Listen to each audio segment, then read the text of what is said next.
Good morning भाई लोग। आज की ये वीडियो CBG के 16 कीबोर्ड के ऊपर है जो मैंने 1 महीने पहले लिया था। This is a short review video, बहुत ही कम टाइम में मैं आपको रिव्यू बताऊंगा। Let's start.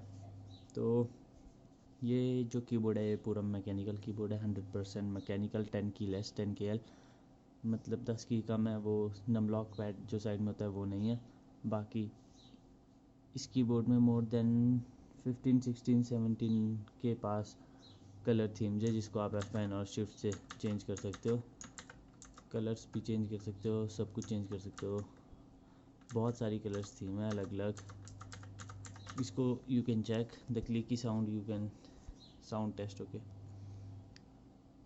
Let's do the sound test.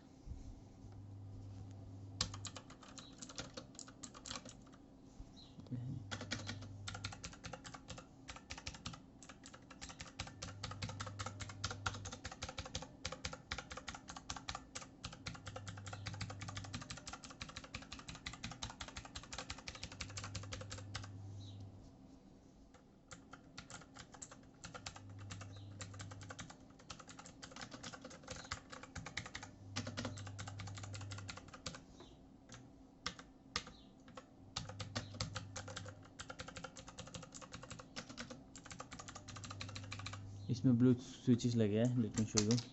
जल्दी से दिखा देता हूँ।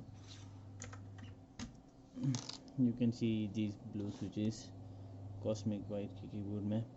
तो these blue switches just have some noise of clicky sound. अगर आपको ये अच्छा लगता है, अगर आपको गेमिंग पर्पस के लिए लेना है तो it's very nice.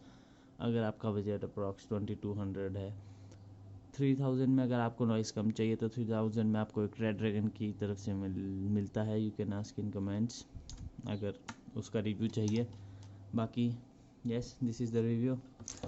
Body full aluminium है, ऊपर से नीचे से अच्छा वाला प्लास्टिक है, गुड क्वालिटी प्लास्टिक, मतलब कोई इशू नहीं आने वाला आप लोगों को to use this. And it's very really very nice keyboard. मैंने इसे अप्रॉक्स 1-1.5 मंथ पहले लिया था and it's doing great. Typing मेरी अप्रॉक्स 40 to 45 है। तो या सीधा, अगर आपने आज तक कभी मैकेनिकल कीबोर्ड यूज़ नहीं किया है तो आपको ये बहुत ही अच्छा लगेगा। बस आप साउंड के लिए देख लेना कि आपको साउंड ज़्यादा क्लिकी पसंद है, नहीं तो इसमें ब्लू स्विचेस के बजाय ब्राउन स्विचेस भी आते हैं। You can prefer that. और रेड स्विचेस की साउंड आई थिंक बहुत कम होती है, तो यू कैन प्रेफर दैट अगर आपको साउंड से कोई दिक्कत है। बाकी it's awesome. Thank you, bye.